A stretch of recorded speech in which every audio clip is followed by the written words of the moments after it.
Hello, welcome to my channel and craft room. I really hope you enjoy this video. If you do, please click the like button and leave a comment.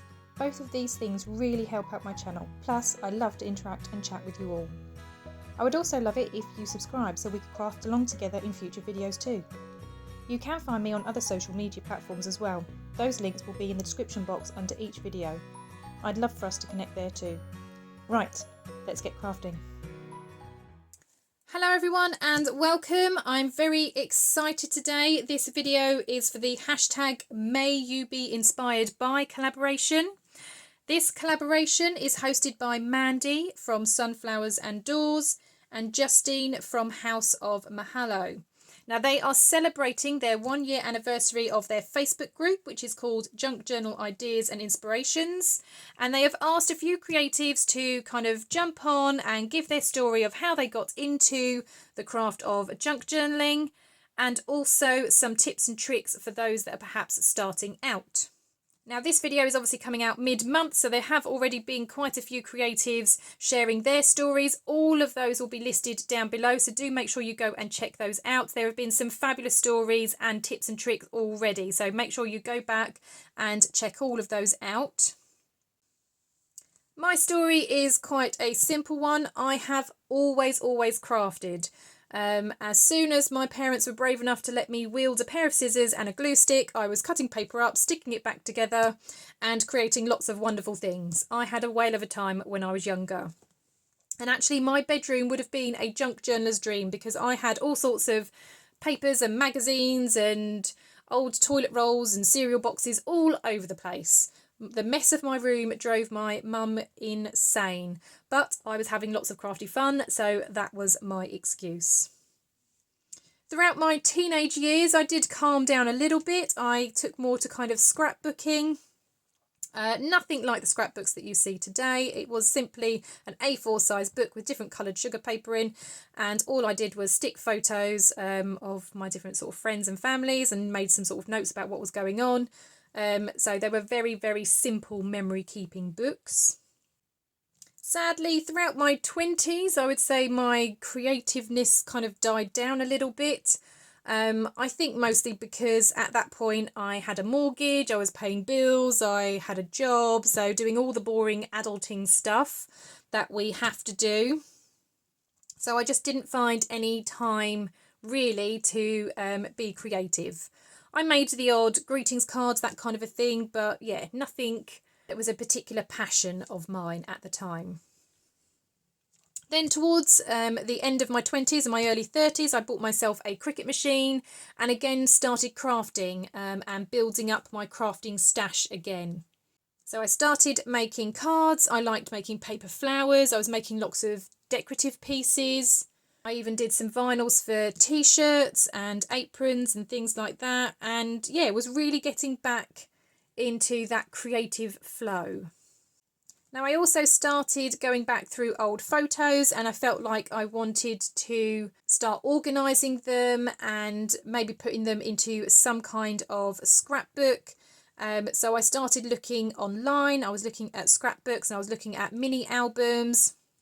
And I thought, well, rather than buying a mini album, I will have a go at making them. So I started on that journey and I started making lots of different mini albums. And I got really hooked on the interactive elements. I loved that you could have all these different pockets and flip outs and things like that. So that really got me hooked on making mini albums. And then I made the transition from albums into junk journals shortly after my daughter's first birthday. Now, at the time, I was working as a primary school teacher, but I just found that I could not have the work-life balance that I wanted. Anyone that has been a teacher or is a teacher or knows a teacher will know that, unfortunately, the day does not stop as soon as the kids leave. There's lots that go on behind the scenes, lots of work that gets done over the weekends and in the evenings, and I just felt like I was missing out on my daughter growing up.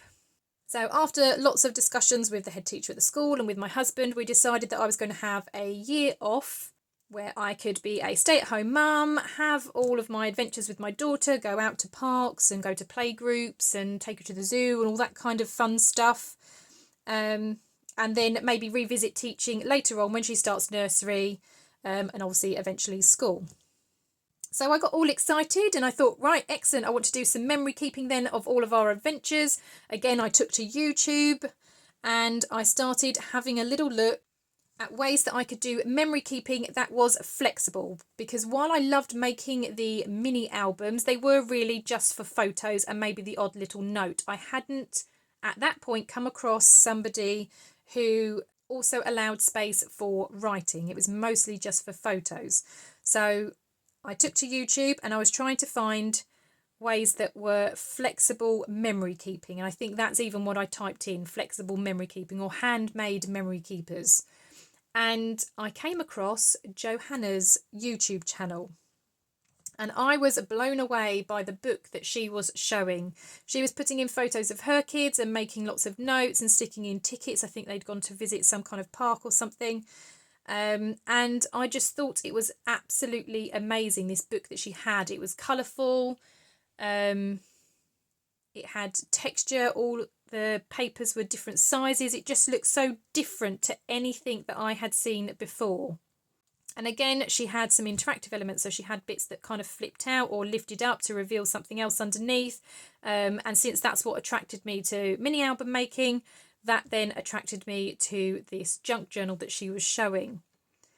So that set me off on the rabbit hole. I continued watching her channel and some of her tutorials. I think I came across Treasure Books at that point and Pam at the Paper Outpost.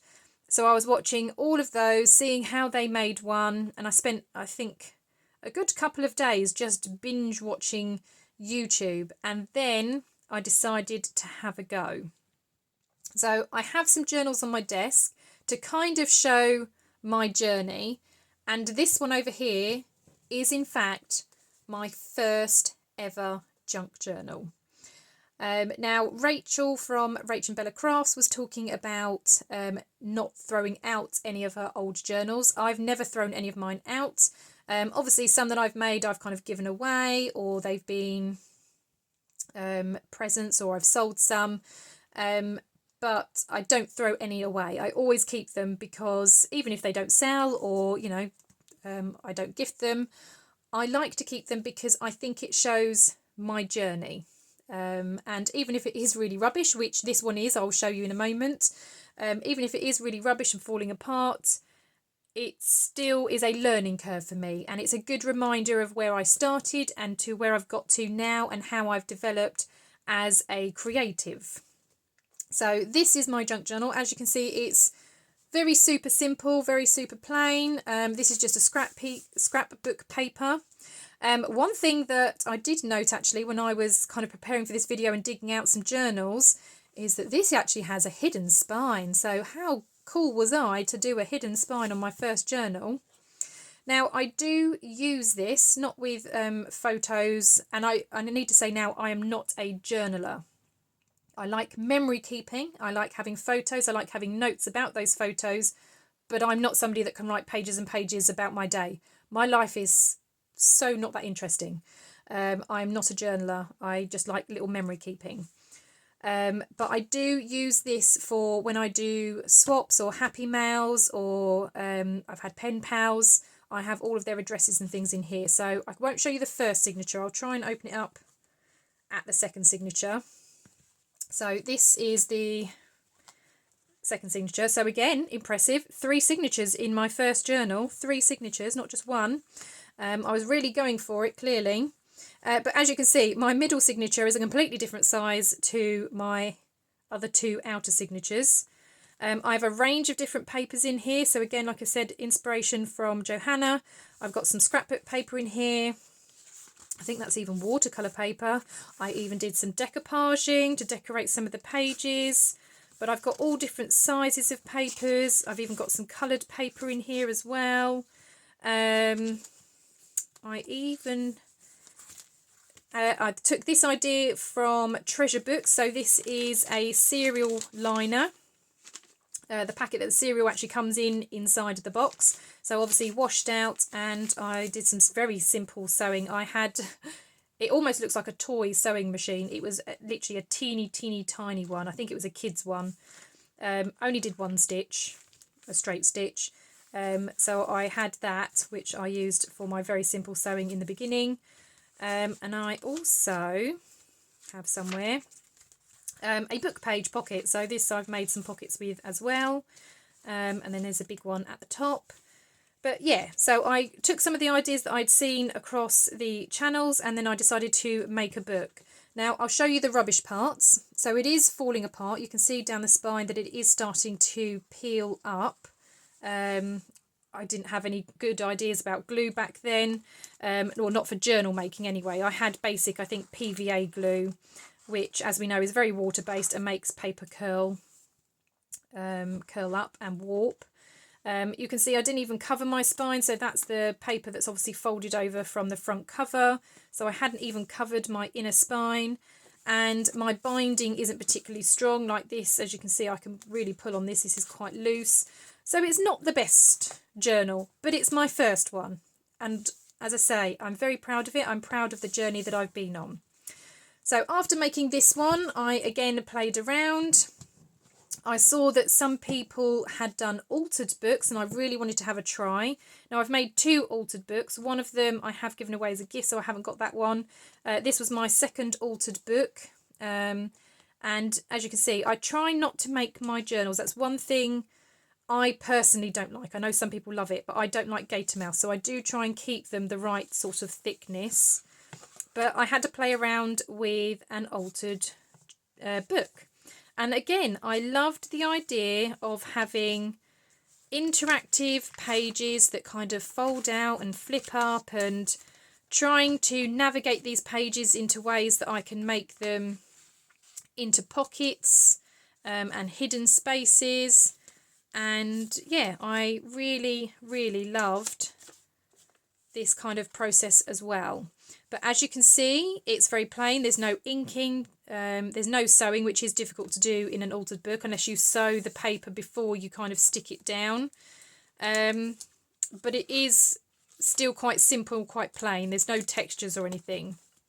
And I think that's where I then started moving on to playing around with texture. I saw so many inspirational people. One of them is Natalie from Line Dot Arrow, who does beautiful, beautiful layering with her fabrics and laces and things.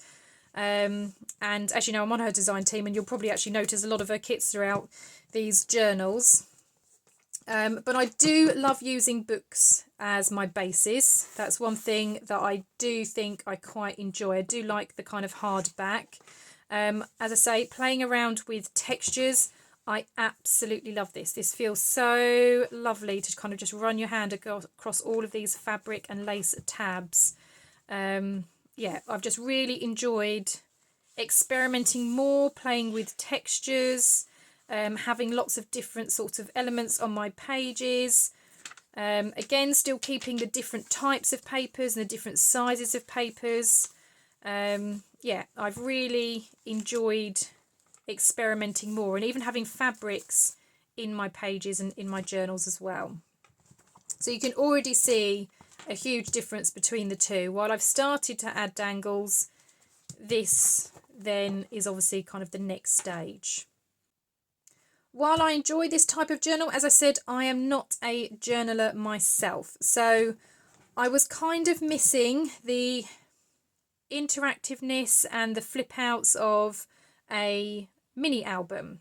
So I've started, after this one, of making more folio type journals. And I also had a go at making a lap book. And I think this being my kind of later achievements, my later creations, this I think is more the style that I am enjoying. I love the different textures. I love the kind of big flip outs. And I think I want to try and merge the two. So mini albums and journals. Because as I say, for me, I am not a journaler, so I don't need pages and pages of blank space. I just want smaller bits of pieces for me to journal on. So I like the idea of journaling cards and tags and things like that, but I also want space for photos. So I think these folio style journals are more kind of my style now. But that's not to say in a year or 2 years' time that this will change again. And I think that is the beauty and one of the key points that one of the other crafters have made in this collaboration is that your journey will continue. You will always be sort of chopping and changing your style to suit whatever needs you have at the time. So like I said, right now I want to do some memory keeping. So for me, having a folio style is exactly the kind of thing that I need. But like I say, in 2 years' time, that may be completely different. And I'm excited by the fact that it could change. Okay, so on to my top tips. Now, I do have a couple. One of them being that, as I said, this craft is a journey. You will find your style changing depending on the needs that you have at the time. So go with the flow. I absolutely agree with what other creatives have said in this collaboration, in that you should not be comparing yourselves to others. I know that's really hard to do because obviously we are inspired by others. So when we see their piece of artwork and we try and recreate it and do it in our own style, we feel as creatives that it's not necessarily as good as the original. Well, it's not going to be because your process is different. So my first piece of advice is to just go with the flow. Allow yourself to enjoy the journey and see your progression. As Rachel said, do not throw any of your journals away because it's always wonderful to look back on them and kind of see where you started and you can now see where you are now. My second piece of advice has to do with tools. Now, I know a couple of other crafters right at the beginning of this collaboration have already talked about tools. Tracie did an amazing video talking about her top tools and which one she recommends as a beginner. Now, I know when I was starting out, and I was watching videos and lots of people talking about overwhelm and having too much stuff. And at the time I was like, crazy, how can you have too much stuff? Well, you really can have too much stuff. I do have a lot, but I also do not have a huge crafting budget. So that's where my second tip comes in. My tip and the thing that I have learned is to shop smart. If you are an impulse buyer like me and you have to have it, then shop smart. I would say a good 80% of everything that I have has been bought either from charity shops, Facebook de-stash groups, has been swap items, things that I've exchanged with others. I've even had some bits in Happy Mails, but generally speaking, I have managed to get them quite cheap from Facebook de-stash groups, Facebook Marketplace even, and charity shops. Charity shops are great for finding old books. I even normally go to the back of the charity shop where they kind of get everything kind of delivered to them, and I just ask them, have they got any old falling apart books that they know they're not going to sell because they just get taken away and obviously then go to the rubbish tip. So to save that, I go and I ask them, and I normally come home with a good couple of large shopping bags full of books. So the pages inside are falling out, that's fine, that saves me gutting the book, but I then have a decent cover to work with. Charity shops are also brilliant for fabrics and laces, broken jewellery, if you're into making like little dangles and things like that and you like adding jewellery to your journals. For de-stash groups, again with the shopping smart idea, a lot of crafters don't just make journals, they may have other crafts that they're interested in. I do still like to make albums. I also do some card making. So when I'm looking for different tools, so my guilty pleasure are stamps and dies. When I'm looking for those, I'm starting to shop smarter. So I have a look at the item and I try and think how I could use it across other craft projects. So I don't tend to buy stamps or dies that are just for journals. I try and think how can I use them in my other crafts, so at least then I get more use out of them. I absolutely recommend de-stash groups. Yes, they're second hand. I've never had any problems with anything I've bought from de-stash groups. They've always been top quality. Sometimes things aren't even opened because they've fallen into that trap, buy lots of things and then they get put on a shelf and they don't ever get used. So a lot of things that I've bought from D-Stash groups for a very, very good price haven't even been used. They're still brand new and sealed in their packaging. So absolutely have a shop around. Right, that's it from me. Thank you very much for joining me today. As I said, this is the hashtag May You Be Inspired By collaboration. Go and check out all of the other different creatives so you can find out their stories and their tops tips down below. That's all from me. Thank you very much, and I'll see you all in the next crafty video. Bye bye.